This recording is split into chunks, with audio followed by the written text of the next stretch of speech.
Good afternoon. I am Satish Kumar Jha.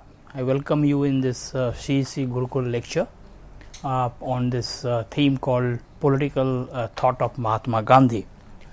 In fact, what today we will be looking at in course of our discussion is that how Gandhi gave his political ideas, his philosophical insights, as well as the way he engaged with the larger issues of civilization, and therefore, in spite of not being a professional thinker, he was not trained as an academic. He was not a thinker the way perhaps the Western political thought characterizes a thinker, but nonetheless in today's world he is the kind of the influences which he is bringing on whole host of ideas both in social science, humanities and the natural science is really commendable.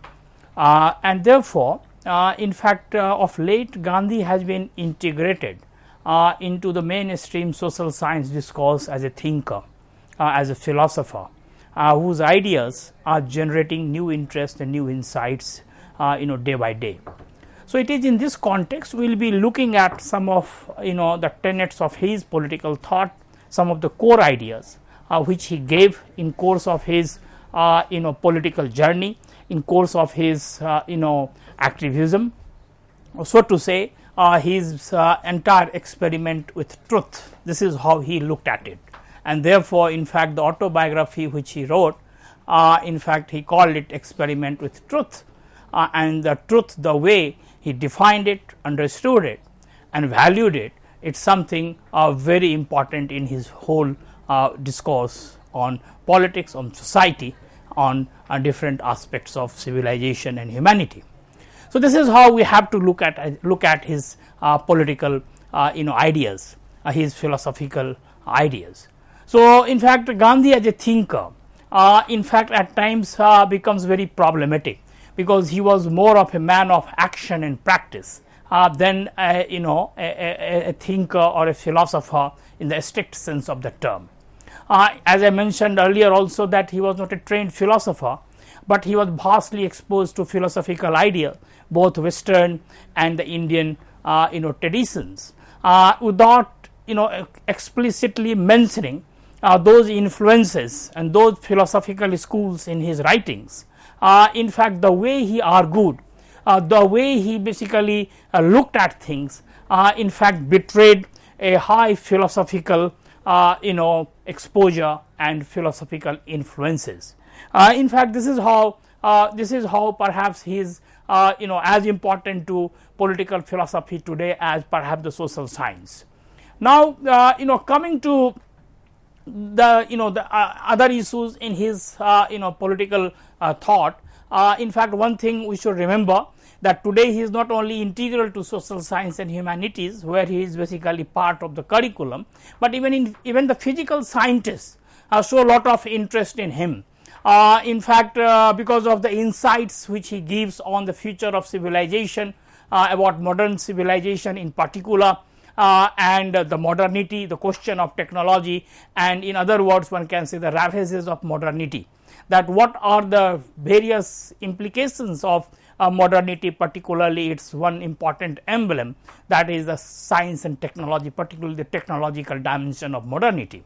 So, it is in this context that even the physical sciences and the physical scientists are showing lot of interest in Gandhi, apart from the social scientists and other members of humanities and other branches of knowledge. As it is well known that he basically also gave an utopia, which is of course considered to be perhaps the last utopia of 20th century, because earlier all political thinkers of repute used to give some sort of utopia. And utopia making, of course sometimes it is seen in a pejorative sense, but also utopia making, utopia creation is a very creative act, and it is normally argued that by 20th century this utopia building exercise came to an end, and Gandhi in that way is considered to be the last important thinker who basically gave an utopia, that is the utopia of Ram Raj. This Ram Raj, this the prefix Ram of course is nothing it has nothing to do with this entire Hindu religion or the character of Ram in Hinduism, because this Ram Raj was a kind of utopia around a kind of vision or imaginary situation based on the village life of the people or the decentralized political order, and we will be looking at this issue later in course of our discussion when we will come to the tenets of his political thought. So, this utopia building exercise of Gandhi is another important dimension. Of course, this entire thing he tried to arrive at through a very powerful plea for Swaraj, Swadeshi, and Swaraj, Swadeshi and Satyagraha. And this Swaraj, Swadeshi and Satyagraha, in fact, in other words, one can say that constitute the core of his political thought, because this Swaraj, which is basically seen as self-rule, and there are some scholars who say it is not simply self-rule, but it is also a rule over the self, that how one can control the self.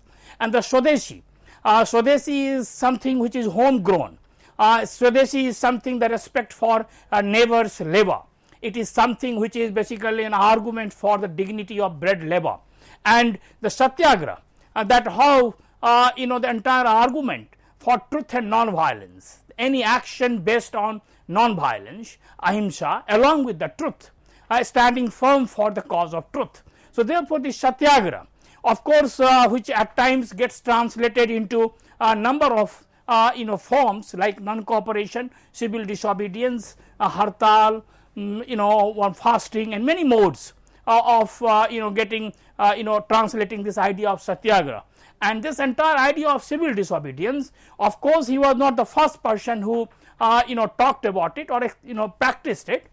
In fact, he was greatly influenced by Thoreau, the American activist thinker, whose death he always acknowledged, but nonetheless in his hands it became a very powerful tool of political action.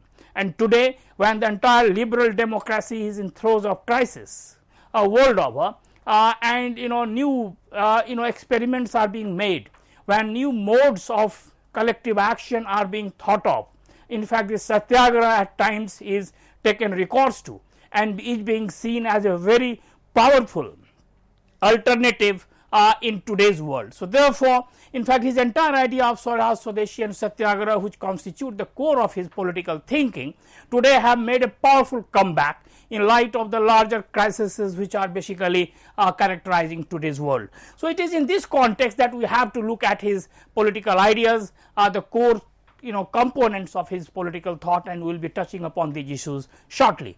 But before we move further, it is important to have a look at the upbringing and other aspects related to him, because that is basically something which normally you do when we discuss any political thinker, be it Indian or Western, that what was the context in which the ideas of thinker basically took form shape.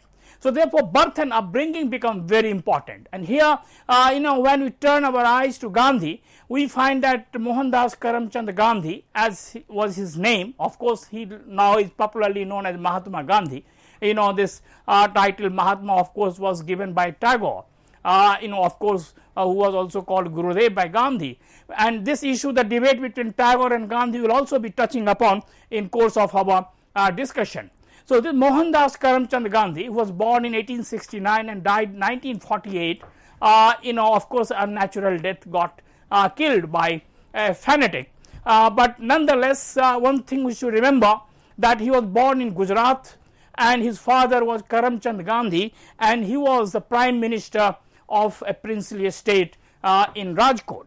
So, therefore, in fact, so far his background is concerned, class background is concerned, he did not come from a very humble background, because being the son of a prime minister meant something, and therefore, it sometimes also becomes it becomes interesting that a person who never lived in village did not see the village life from his own eyes, from close quarters, and the kind of utopia which he built often imagined a life around the village, and he basically not only glamorized and glorified the village life, but his entire future civilization was structured around this village values associated with the village life.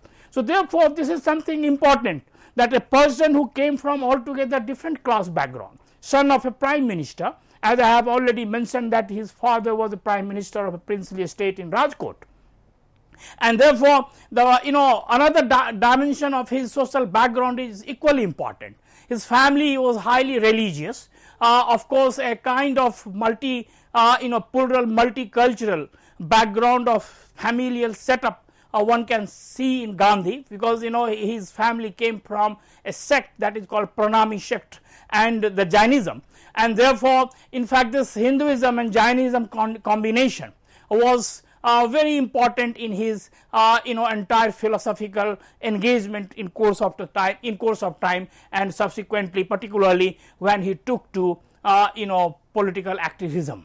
So, it is in this context that we should also remember that his studies in fact in the beginning was nothing so impressive in schools and in college, which he himself mentions in autobiography. In fact, of course, because of his premature death of his father, in fact, he dropped out from the college, in fact, which he perhaps only attended for a few months or a year, and in fact, later on, in fact, he sailed to England for a degree in law and attained the degree of barrister from there.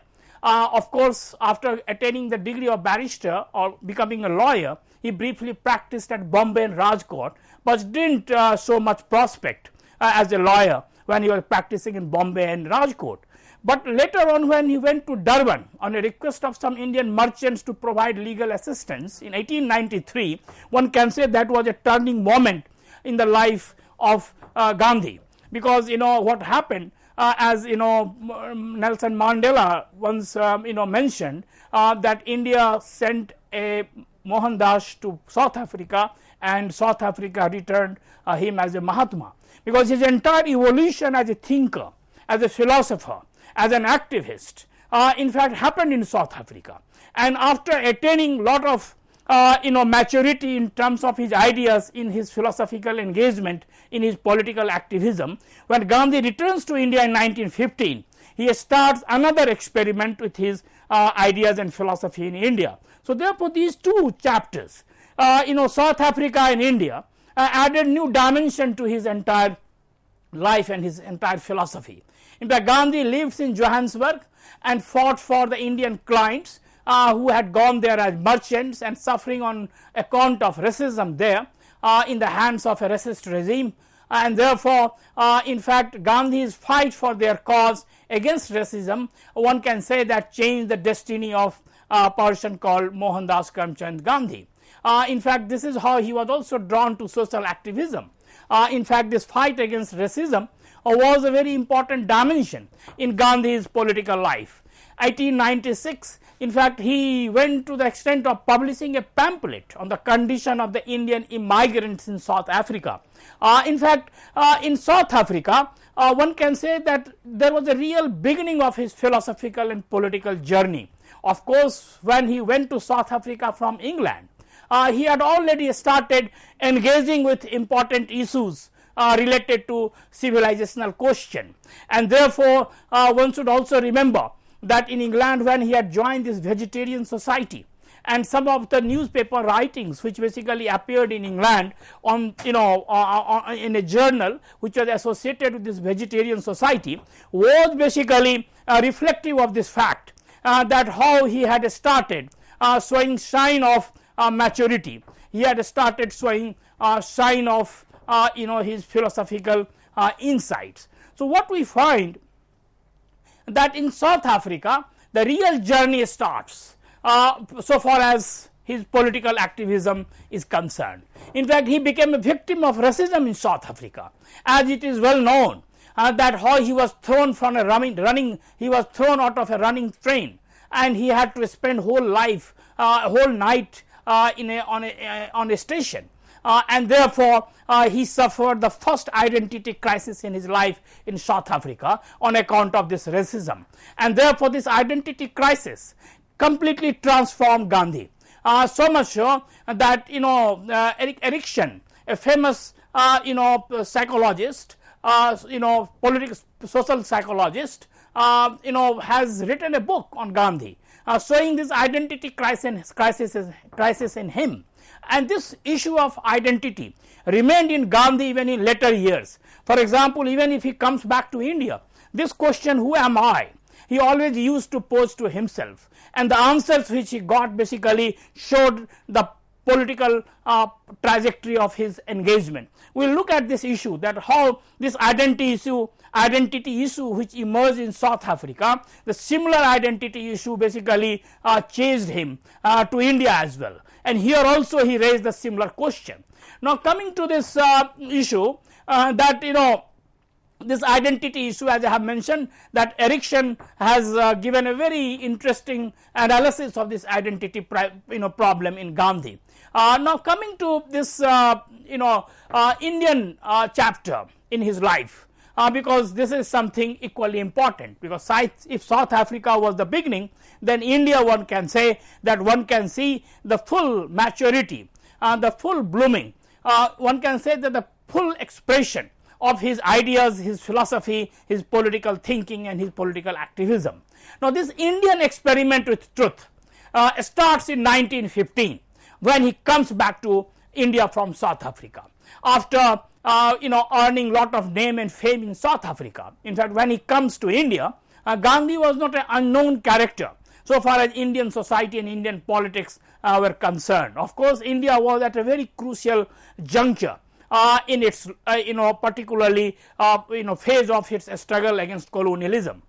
Indian National Congress, which was founded in 1885, was undergoing some sort of crisis after that major split in 1907 at Surat between the moderates and the extremists, and therefore the Britishers, who were basically considering themselves successful in dividing this nascent Indian nationalism between particularly these moderates and extremists, were using all types of divisive means to divide the elites who were associated with Indian National Congress, and at the same time they are also taking number of measures to create division among people in society, and therefore at times it is argued that communalism, which was basically alien to Indian social fabric, started showing its ugly head around that time.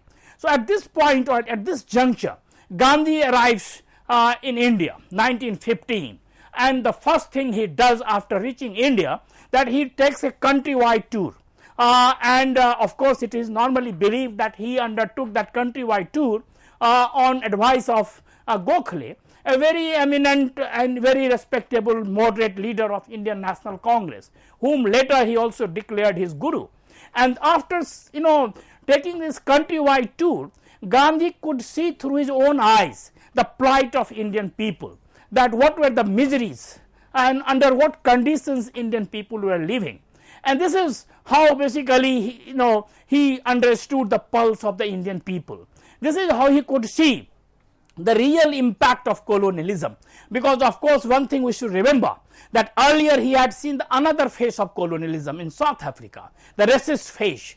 But in India, through this countrywide tour, he got exposed to altogether different phase of colonialism, because to some extent one can say that he had lived in England and he had seen the center of this imperialist, capitalist, colonial power.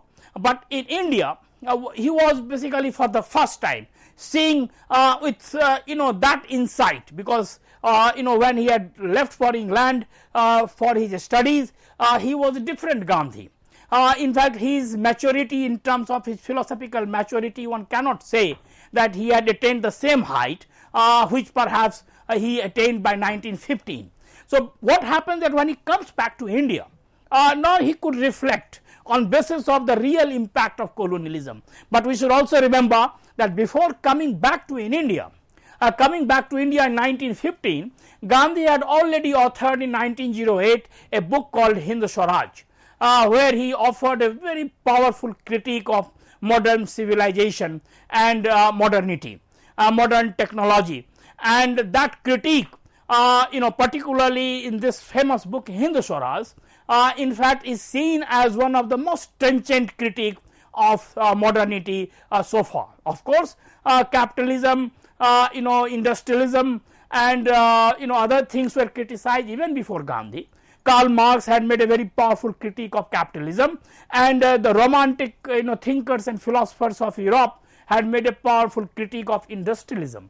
But industrialism, capitalism and modernity as overarching framework of these two things, looking at the three together was something, a singular achievement one can say of this important piece of writing which he produced in 1908, Hindu Swaraj.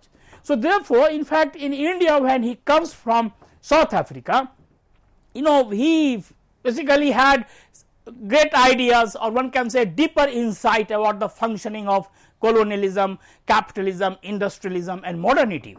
So it is with this perspective that this countrywide tour Gandhi undertakes, and that also leaves very important impact on his mind. And it is in this context that one can say that after coming back from South Africa in 1915, 1917 he starts his first important political activity or engagement, that is the Champaran Satyagraha. So 1917 is the Champaran Satyagraha, and then what happens that 1918 what happens that 1918 19 you have the Ahmedabad textile mills, and then of course the Ahmedabad textile related this strike and activism, and then of course you have the Kheda Satyagraha. 1919 is the Rowlatt Satyagraha, and then what happens that 1920 is the non-cooperation movement, which was the first all India movement, one can say, undertaken by Gandhi in India, because the Champaran, this Kheda, Ahmedabad, all of them were localized, but this 1920 non-cooperation was really all India movement. So therefore, what happens that this non-cooperation movement 1920 was the culmination of one can say that 5 years, or so to say 3 years of his activism from 1917 to 1920. Now after 20 non-cooperation movement, because it was withdrawn in 1922, the next phase of his major all India struggle starts in 1930, that is the civil disobedience movement, and then of course 1942 the Quit India movement, which is also at times is referred as the last war of independence, was his last activity or last engagement. So therefore, these are some of the important struggles, events, the landmarks so far as Gandhian engagement is concerned. Now coming to the writings part, what were the writings which Gandhi produced? What were the writings which Gandhi produced? And those writings are equally important in terms of understanding his political ideas. Gandhian writings are equally important to see that how those writings also reflect to some extent his gradual evolution, because the first important piece of writing which is available to us is from South Africa days, 1896, when I mentioned earlier also that he wrote a pamphlet on the issue of the kind of discrimination which Indian merchants or the Indian origin people were suffering in South Africa. Then of course in South Africa, in order to give vent to his ideas and his opinion, not only his own but also the opinion of the Indian diaspora in South Africa, he started a newspaper called Indian Opinion. And then when he comes back to India, here he started not one but 3-4 important newspapers, because that was a time, because most of the activists of Gandhi type, activists in national movement, they had to have a newspaper to express their views, and of course there were newspapers, but nonetheless most of them used to have their own newspapers. Gandhi was no exception. rather in fact this journalistic career, one can say, stands out in terms of the Gandhian thought and Gandhian ideas. So, some of the newspapers which he founded in India were like Young India, Navjeevan, Harijan, Harijan Bandhu, and some of them were in English, some of them were in Gujarati, and also perhaps one in Hindi. So, this is how these newspapers writings became very important source perhaps for today's researcher to see that how Gandhi's engagement with politics, society, and in other words one can say with truth happened. So, therefore, these writings are important, both newspaper writings and the pamphlets. But when we come to books, in fact, two important books are often referred.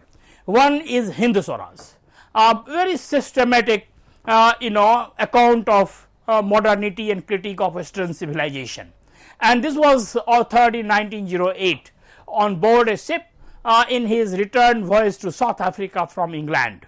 And this Hindu Swaraj, which is basically structured around a dialogue between editor and the reader, and Gandhi happens to be both the editor and the reader in the book, and he takes up number of issues related to modernity, related to civilization, related to technology, related to nationalism, related to violence, and every important dimension of his in fact political thought is touched upon in this book called Hindu Swaraj.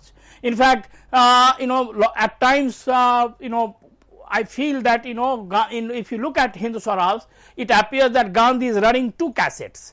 One is against British colonialism and Western modernity and civilization, and another is of course the Hindu nationalism, because as it is often recalled that around that time in England, some of the revolutionary nationalists who were camping in England and some of the European countries, and one of them was Savarkar, and Gandhi had a kind of dialogue, indirect dialogue with Savarkar in Hindu Swaraj, particularly on question of muscular nationalism, on question of the state authority, and so on and so forth. Because Savarkar and Gandhi, as I will also look at this issue in course of particularly in context of the 3-4 important debates I have referred, that how Savarkar gave more importance to a state and nation, whereas Gandhi gave more importance to civil society and humanity and internationalism. So, therefore, this is Hindu Swaraj, with a very powerful intervention so far as this larger civilizational debate on civilization is concerned. Next is autobiography, published in 1927-29, initially as a news in form of the serialized newspaper writings, and later on it was put into the book form, initially in Gujarati, later it was translated in English. Another very important source to understand Gandhi's ideas and philosophy. And then of course, you have a whole host of newspaper writings and the letters, which is another important source to understand Gandhi's ideas and Gandhian philosophy. And therefore, it is not surprising that the collected works of Gandhi's today run into volumes. In fact, more than 90 volumes are available, consisting of all these writing. So, therefore, what happens that what we find that these are some of the important writings of Gandhi. Hindu Swaraj, autobiography, which he also called My Experiment with Truth. Now, coming to the another important dimension, Gandhi and the ashram life, which is very important, because it tells us two things, that how Gandhi moved from individual to collectivity, because what happened that collectivity, the collective life which he valued so much, and therefore his utopia of Ramaraj, basically imagined a life based on a village society, on the decentralized structure of village, village panchayats as it existed in his imagination. Of course, there was a difference between actual villages and the villages of imagination. So, therefore, at times when people say that he just tried to glorify village life without taking into account the kind of everyday life exploitation and violence in villages because of caste and other things. In fact, we should remember that Gandhi was talking not of existing villages, but ideal villages, and therefore this collectivity, the collective life was an important dimension in Gandhi's entire political thinking, and this is reflected in his entire discourse on ashram, and it starts in South Africa. And therefore what happens in South Africa, he basically founds, in fact he founded two important ashram. Of course, one he called Tolstoy Farm, which he established in Johannesburg. Another, of course, he called Phoenix Ashram, and it was established in Natal in 1904. When he comes to India, in fact he founded Sabarmati Ashram in Ahmedabad, and of course Sabarmati Ashram in fact became the main center for his activities at a very crucial juncture of Indian national movement, from particularly in 20s. But later on he left Sabarmati Ashram under this pledge that he would not return to Sabarmati until India attained freedom, and therefore he founded another at Wardha, that is known as Wardha Ashram. So these two ashrams he founded in India. Now coming to in fact this issue of ashram life, where from this came, because as I have mentioned that he infused life of collectivity in the self and the others. Therefore these ashramites, many Gandhians were the ashramites, they were basically the inmates in the ashram. Ashram life, of course many scholars argue that was the impact of the bhakti tradition on Gandhi, and also to some extent the Buddhist sanghas. Though one thing we should remember, that Gandhi was heavily influenced by the Jainist philosophy, and Jainism.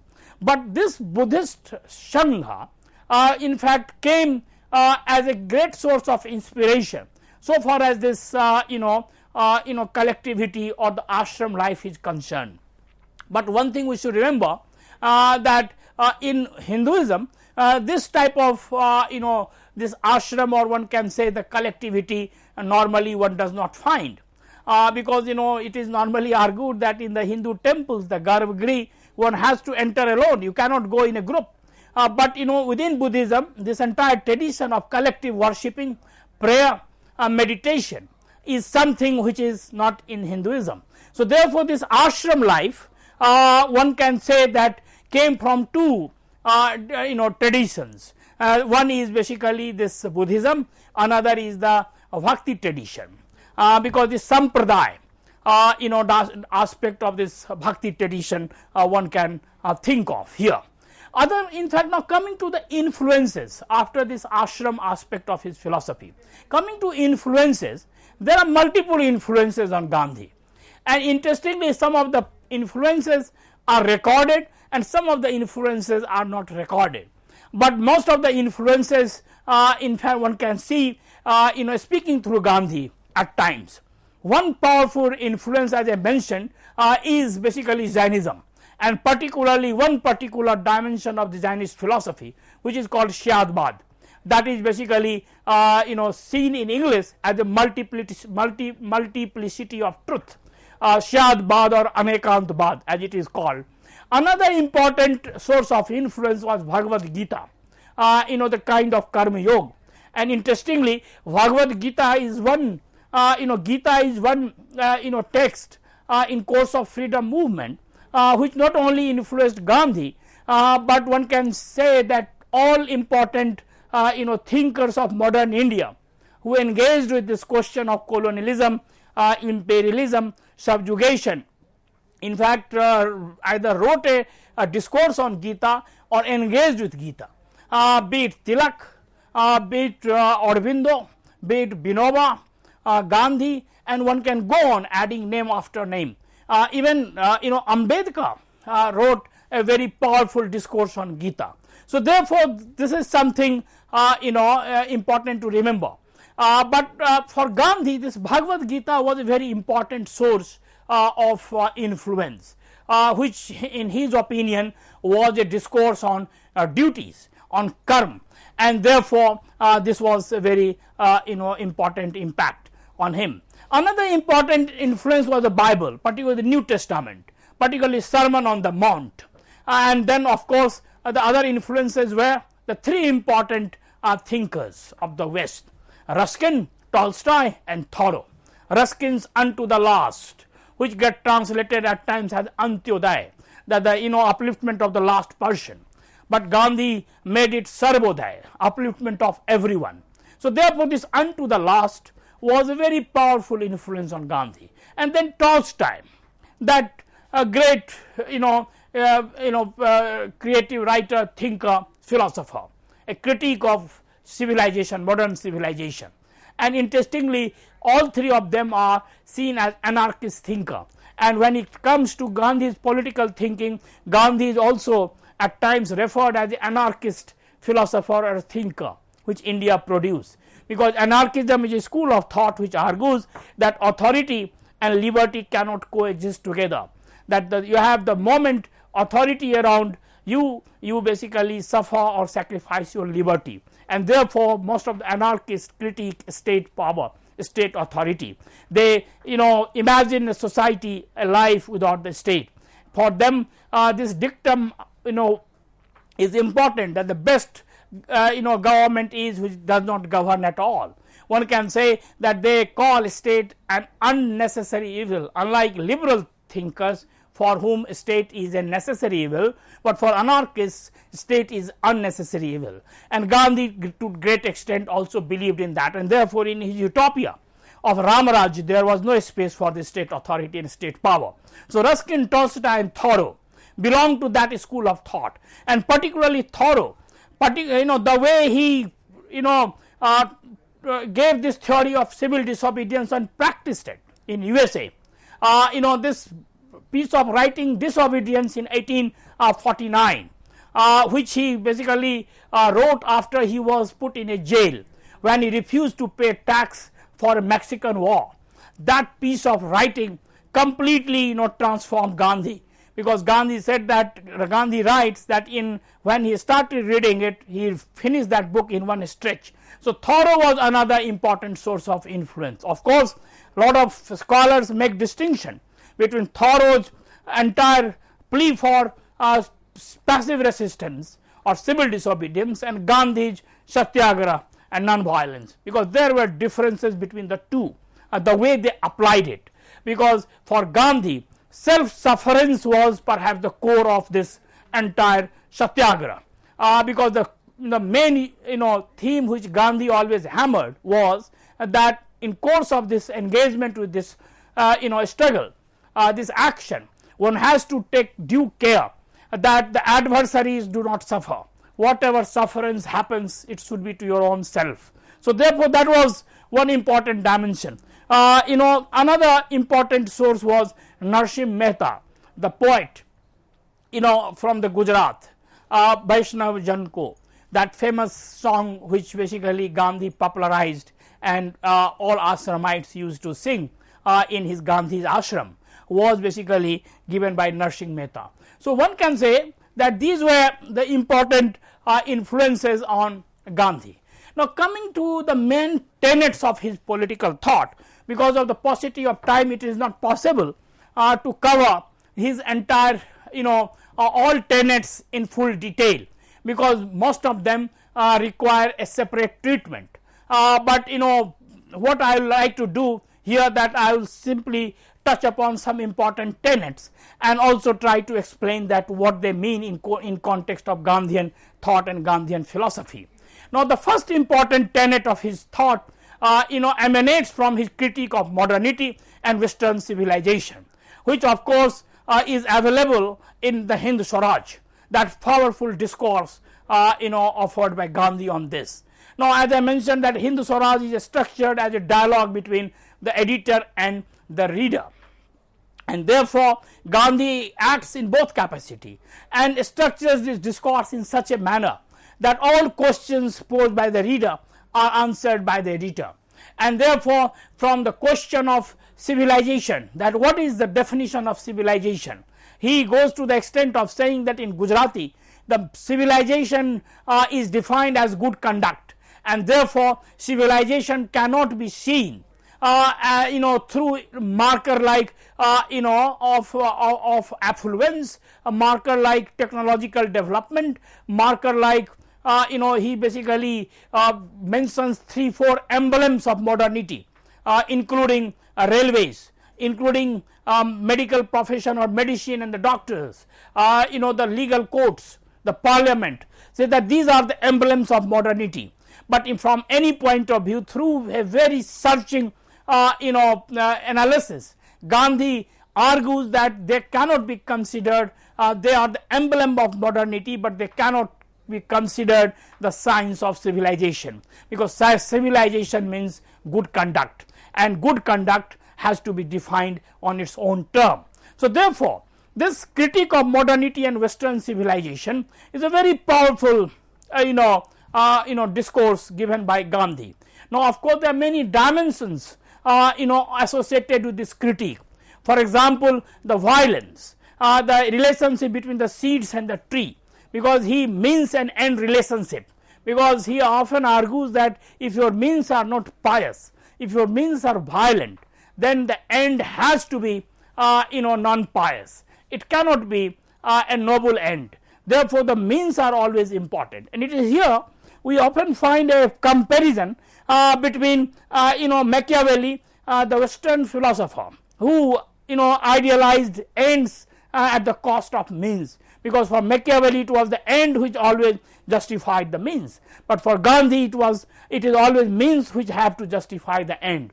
So therefore, in fact, this critique of modernity which he offers in this book Hind Swaraj is structured in such a manner where he brings in number of issues: the question of non-violence, means end, man and religion, because at times he defined religion as something integral to human life.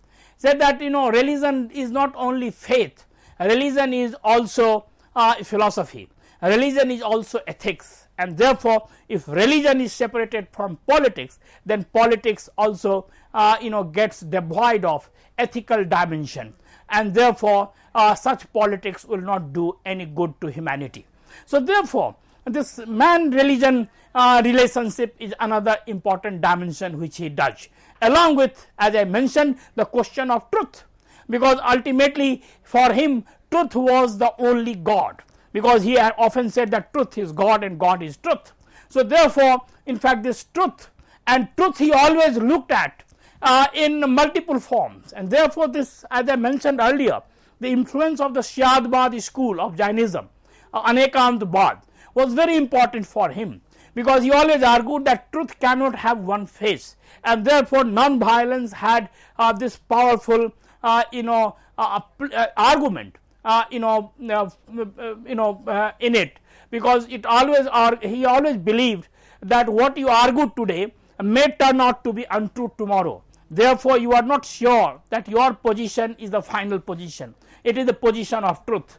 Therefore, no individual, no human being has any right to use coercive means to force others to fall in line with his or her argument, because whatever you feel today is true may be untrue tomorrow. So therefore, the best option available, the best path available is to use non-violent means, so that even if you are proved wrong tomorrow, that will not be basically resulting into any coercion, because you are not basically forcing others through coercive means or violent means to fall in line. So therefore, this truth is another important dimension of the Gandhian political thought.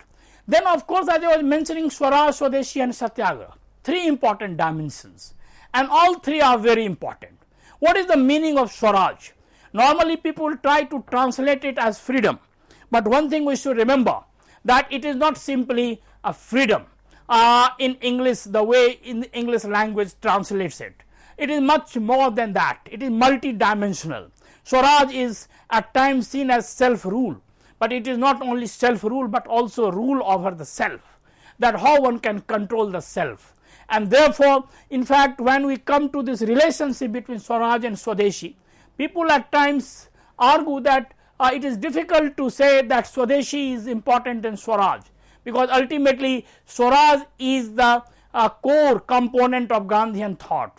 Whatever is important for Swaraj is good, and therefore Gandhi often argued that everything which is Swadeshi may not be good for Swaraj. For example, Swadeshi is homegrown, and he at times argued that untouchability is a homegrown reality in India, but it is not good for Swaraj, and therefore untouchability is bad. So therefore whatever is good, useful, promotes Swaraj is basically good, be it homegrown or not homegrown. So that way, in fact, he was above this east-west dichotomy, which at times posed in academic discourse, particularly post-colonialism and other schools of thought, when they bring it this dichotomy between east and west, the cultural and the geographical dichotomy. But Gandhi was not in that trap, because he wanted to breach that trap. He simply argued that whatever is good for Swaraj is to be embraced and adopted, be it Eastern or Western, and therefore this debate between Tagore also becomes important on east-west dichotomy. But I will basically come to this issue shortly. Now this Swaraj Swadeshi thing and the Satyagraha, basically the Satyagraha is another important thing. As I mentioned, that the civil disobedience of Thoreau, the passive resistance, and the Satyagraha. Satyagraha basically at times gets translated as a plea for truth, and therefore it has to be non-violent. Of course, the Satyagraha today is becoming very important world over, particularly due to the limitations which the liberal democratic discourse is showing, and therefore more and more people are today discussing and taking recourse to Satyagraha as a means through which radical reconstruction, or one can say the political intervention in social life, can be effected. Now next question is the theory of trusteeship, that how he dismissed this entire class struggle, and of course he argued for trusteeship. He always believed that the owner of capital, the industrialist, the capitalist, could act as a trustee on behalf of those who possessed labor, and therefore that would be based on a harmonic social order. Of course, at times it is also criticized and seen as a kind of endorsement of capitalist exploitation and appropriation of capital, but nonetheless Gandhi had his own argument for this trusteeship, that how this trust building in society is the only way through which this vicious cycle of violence could be evaded. Now coming to this Sarvodaya, which I mentioned, that Antyodaya, Sarvodaya, and unto the last of Ruskin, that how he always argued that until the tears of the last person are wiped up, no society should be happy, and therefore this Sarvodaya, that upliftment of all, that how he believed that it is not a very helpful idea to think in terms of upliftment and welfare of few. It has to be the welfare of all. And then constructive program and the village panchayat, these were the two important dimensions of his political thought, particularly in course of his engagement with India's national movement. Particularly constructive program at that time included Hindu-Muslim unity, end of untouchability, and also Hindu-Muslim unity, end of untouchability, and Swadeshi. And the village panchayat, as I have mentioned, that he always considered important. Now of course new talim, that is education, is important, because one thing we should remember, that was the time when most of the Indian thinkers, modern Indian thinkers, were critiquing English Western education in India, and also trying to give their own ideas about the appropriate mode of knowledge and education for Indian people, be it Gandhi, be it Tagore, or one can say that Aurobindo, and most of the thinkers engage this issue. And therefore this Gandhi under new talim, how he gave importance to bread labor, neighbor's labor, how he gave importance to neighbor's labor, that is the Swadeshi, and how he he gave a lot of importance to hand over mind, that anything the product of hand has to be dignified, has to be given full dignity. And the critique of state, as I mentioned, that like all anarchists, he was also a great critique of state. Then renunciation, the entire idea of renunciation, which acquired new meaning in his hands. He was not the first person who started this entire discourse of renunciation. In fact, Ram Mohan Roy and Vivekananda earlier had demonstrated it, that how from from the earlier discourse on renunciation, which implied a retreat from the social life, they brought it in a new format, where it meant that ethical engagement with social and political reality, and Gandhi basically took it to new height, and therefore Gandhi as a Mahatma symbolized that discourse on renunciation. Of course, it requires a lot of time to discuss this issue, which is very complex and intricate so far as Gandhian thought is concerned. And then internationalism, because he was not a nationalist in a strict sense of the term, but he considered Indian nationalism to be important, because this was the issue of debate between him and Tagore.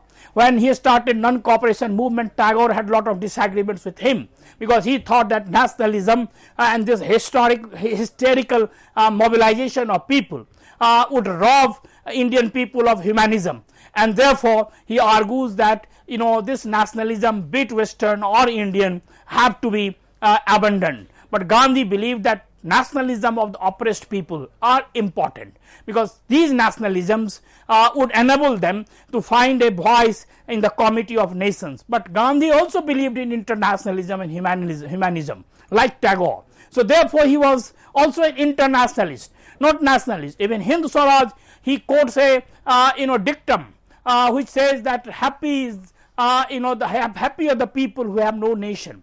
Or one can say that happy is the people who have no history, because history, nation, all these things are basically fraught with the danger of violence. And finally, as I mentioned, that utopia of Ramaraj. The three important debates I mentioned, one was with Ambedkar on issue of caste, and particularly after this Pune Pact, and also in the second round table conference. That is a very important debate. And one thing we should remember, that transformed completely Gandhi's take and perspective on caste. The first thing he does, that he starts a Harijan tour after coming from London, and it is believed that after that episode Gandhi didn't miss anything written by Ambedkar, and the kind of engagement they had on number of issues, particularly on caste, from two different vantage points, because as it is well known that Gandhi opposed separate electorate, and therefore this Pune Pact, therefore Ambedkar also condemned Gandhi's entire approach toward this issue. Then of course the Tagore, East to West exchange and nationalism, as I have mentioned, and then the Savarkar on nation state and civil society, because Gandhi glorified civil society, Savarkar glorified nation state. And then Jinnah of course on two nation, and last but not the least with his son Harilal. There is a very famous movie, Gandhi My Father, which says that how he had a very intense debate with Harilal on education and other things. Finally, criticisms. Marxists have criticized, Dalits have also criticized because of his entire take on caste and separate electorates. The feminists criticized that he never gave subjecthood to the women and the feminists. And then the modernists, because they believe that his entire question on civilization was anti-modern, and the Hindu nationalists, because they thought that he feminized nation. So with these words we can say that he was a visionary who has impacted whole host of generations, and world over people are showing lot of interest in him.